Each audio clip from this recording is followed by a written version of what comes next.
Musyahadah itu membayangkan Allah Ta'ala yang laisa kamitslihi syai'un itu. Nah, paham? Sampai tadi Abah bicarakan kesehatan pun membimbing kita daripada musyahadahkan Allah.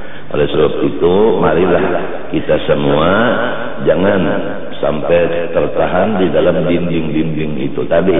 Kita lewati dinding itu dengan ilmu melewatinya yang disebut ilmu ma'rifat. Menurut kadar masing-masing kekuatan otak dan hati kita ma'rifat itu. Karena ma'rifat itu ada tingkatan. Ada 0, 1, 2 dan seterusnya.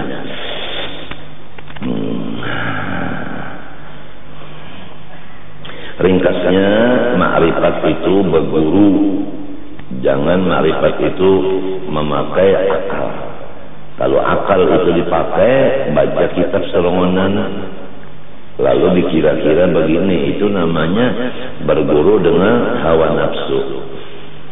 Akal itu harus gurunya itu manusia.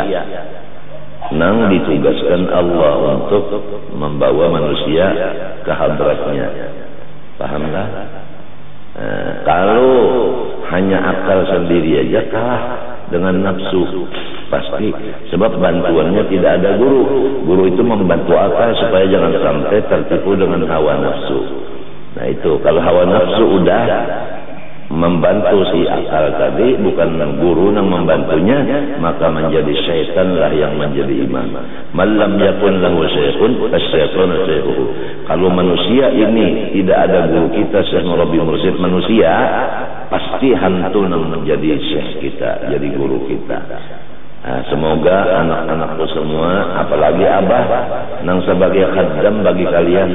Abah ini jadi khaddam bagi kalian. Abah ini jadi apa namanya, buruh bagi kalian. Sebelum Abah keluar menghadap masyarakat, udah disumpah oleh guru sebagai buruh bagi kaum muslimin muslimat. Jadi Abah ini pangkat buruh. Kalau Rasul itu pasuruh, kalau Abah ini buruh bagi kalian. Masa Abah sombong, ujub? Kalau Abah ingat kedudukan Abah, posisi Abah ini sebagai buruh kalian. Walaupun sakit, namun buruh datang kemari menyuruh, pelajari saya. Buruhnya sakit, tapi bosnya menyuruh melajari. Ya, keluar aja, sebab itu siap laksanakan, hai tuan-tuan kalian. Buruh walaupun sakit, ini sakit, tapi karena memang artinya seorang buruh harus tunduk kepada bosnya, ya udah.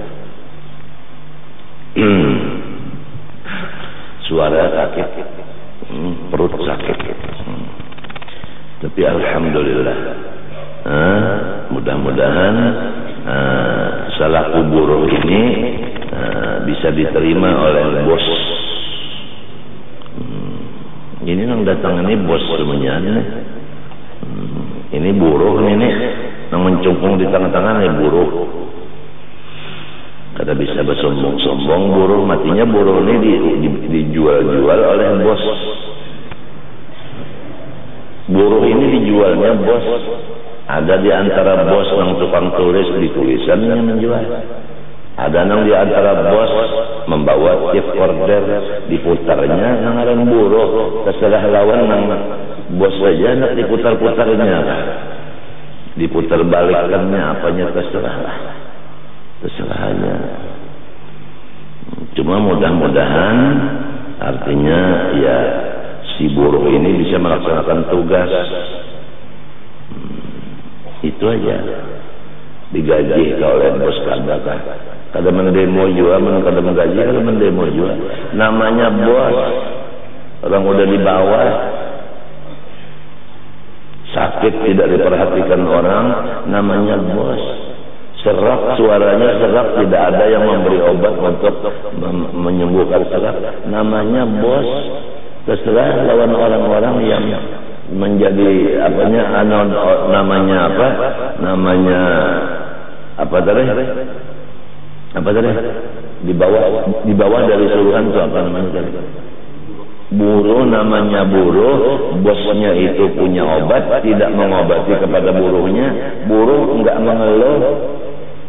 Kalau buruh tidak punya uang, bos tidak mengirimi uang, tidak berani mengeluh, namanya posisinya bos, lain daripada posisinya buruh. Buruh kalau tahu diri, enggak berani macam-macam, terserah bos lah. Nah itu maksudnya Abah ini hamba, Allah Ta'ala itu Tuhan. Ya terserah lawan Allah Ta'ala aja, mau diabaikannya terserah aja. Cuma takutnya itu tadi, ayat tadi takut.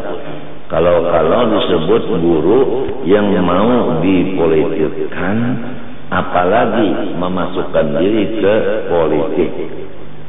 Paham? Setiap politik pasti mengandung suudzon, buruk sangka. Setiap buruk sangka menurut dalam Al-Quran, وَذَلِكُمْ ظَنُّكُمُ الَّذِي ظَنَنْتُمْ بِرَبِّكُمْ أَرْدَاكُمْ فَأَصْبَحْتُمْ مِنَ الْخَاسِرِينَ. Imam Syafi'i mentafsirkan ayat itu, politik itu adalah buruk sangka. Buruk sangka itu tanda orang itu su'ul khatimah. Na'udzubillah min dzalik.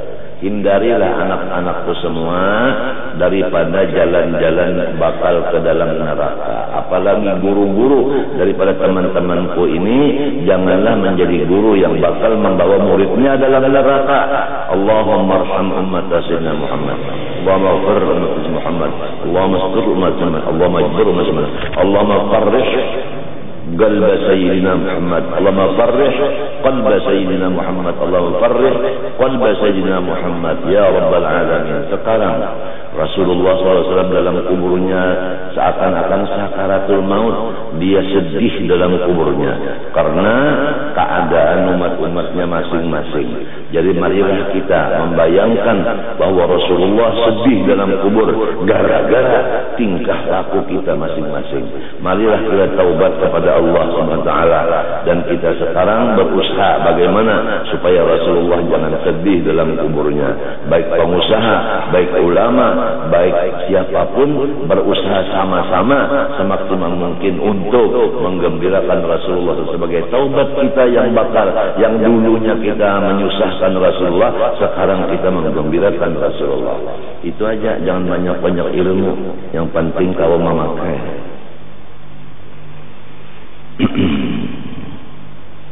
Basirun, Allah Ta'ala senantiasa melihat dengan basarnya, maka mustahil yang buta. Dalilnya yaitu dalil sifat basar.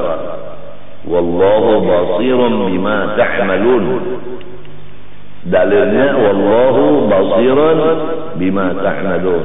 Allah Ta'ala sangat melihat kepada perbuatan-perbuatan kalian. Kada bisa kita hendak bersembunyi, kalau kau masuk dalam kamar, mati lampu menjadi padam di dalam waktu yang gelap sendirian lagi, tetap Allah Ta'ala melihat keadaan kita itu. Atau kita menyembunyikan sesuatu di dalam hati, sedangkan di luar anggota tidak ada yang mengetahuinya, karena kita sangat pintar menutup yang dalam hati itu. Allah tahu. Contoh, kita di dalam keadaan sakit dan keadaan berobat, duit kada ada, lalu berutang agar berobat karena memang pengeluarannya banyak, lalu kita sembunyikan yang demikian, seakan-akan kita itu sugih kaya, padahal ada. Nah, walaupun demikian Allah tahu. Ujar Tuhan, unda melihat nang nyawa itu menyembunyikan kesusahan nyawa, seakan-akan nyawa itu sugih, unda tahu. Nah itu. Jadi kada perlu lagi kita itu bahabar ke lain, sebab Allah Ta'ala melihat saja keadaan kita ini. Keadaan kita yang susah, keadaan kita garing, kita dalam perobatan, obatnya larang-larang, dokternya membunguli dan sebagainya. Kula warga kada mau menjamuki, murid-murid kada mau membacakan Yasin membantu supaya kesembuhan kita, Tuhan semuanya melihat. Jangan memandang orang lain. Murid jangan dipandang, orang sugih jangan dipandang, keluarga jangan dipandang, jiran tetangga jangan dilihat. Lihatlah yang paling dekat. Karena selama masih ada yang lebih dekat, percuma kita melihat yang terjauh. Siapa yang lebih dekat? Wa nahnu aqrabu ilaihi min hablil warid. Tidak ada selain daripada Allah Subhanahu wa taala. Alhamdulillah keadaan kita dilihat Allah. Tidak perlu lagi kita melaporkan ke lain. Melaporkan kepada Allah lebih-lebih lagi malu. Kenapa? Karena sidin melihat.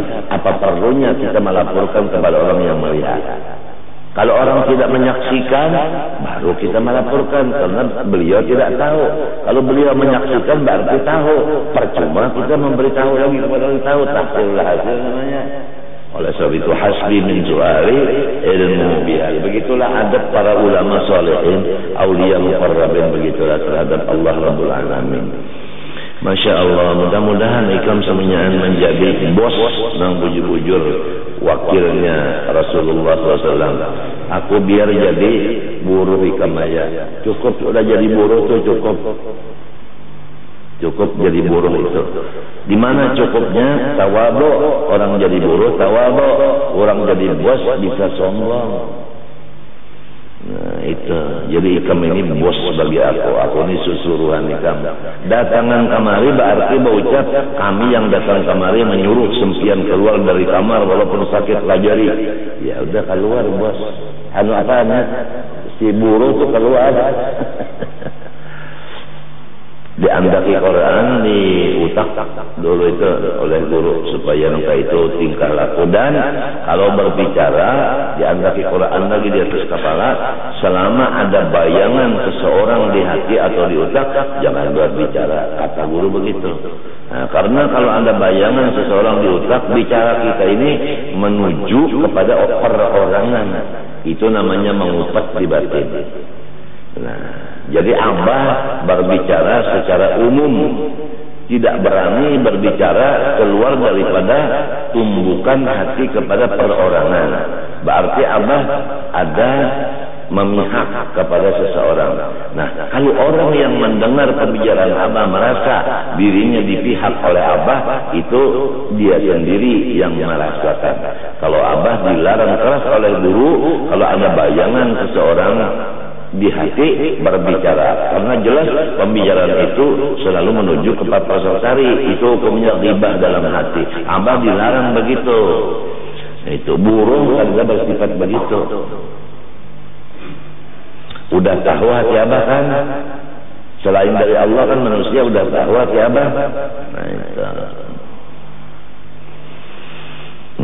Maka patut bagi mukmin muqtaqid bahwasanya ia senantiasa banyak bersifat malunya kepada Allah Taala. Nah, di sini sifat haya, sifat malu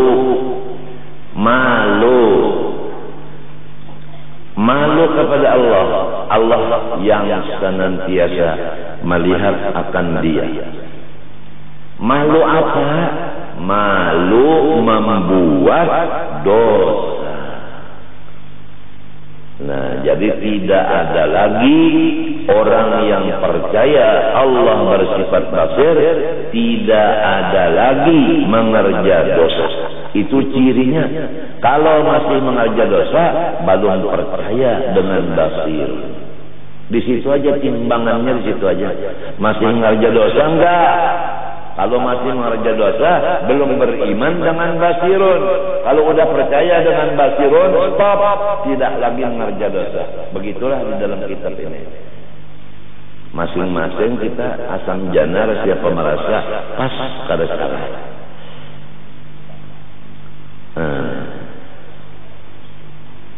Ini yang kita baca sifat 20 nang si.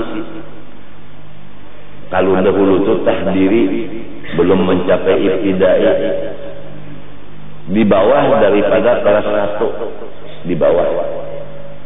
Belum lagi tauhid yang kelas 1, apalagi yang penghabisan kelas ulia, belum lagi kita bicarakan ke sana. Ini baru yang kelas 1 dulu modal, dulu ini dasar, dulu SD-nya dulu. Kalau SD-nya ini belum mengerti dan belum dipakai, mana bisa pakai yang lain. Kalau baju kaos belum dipakai, mana bisa kita pakai jas. Baju kaos dulu, baru lapisan, baru jas, baru mislah di luar, baru rida, selendang. Jadi masing-masing tauhid itu ada bertingkat-tingkat. Yang kita baca ini adalah paling di bawah. Kalau yang di bawah ini belum kita pahami, tidak bisa naik ke atas. Nah, jadi tidak ada lagi bini-bini laki-laki yang balik berakal mengerja dosa, karena sudah sifat basirun ini yang membesminya, membawa kepada malu. Malu berbuat dosa. Nah, kalau hanya mengaji basirun, malu membuat dosa, orang itu tidak tahu apa itu dosa, apa-apa yang dinamakan dosa, kan kada bisa. Malunya itu kada bisa berjalan selama tidak tahu di dosa. Nah, oleh sebab itu pasti ada murabbi mursyid.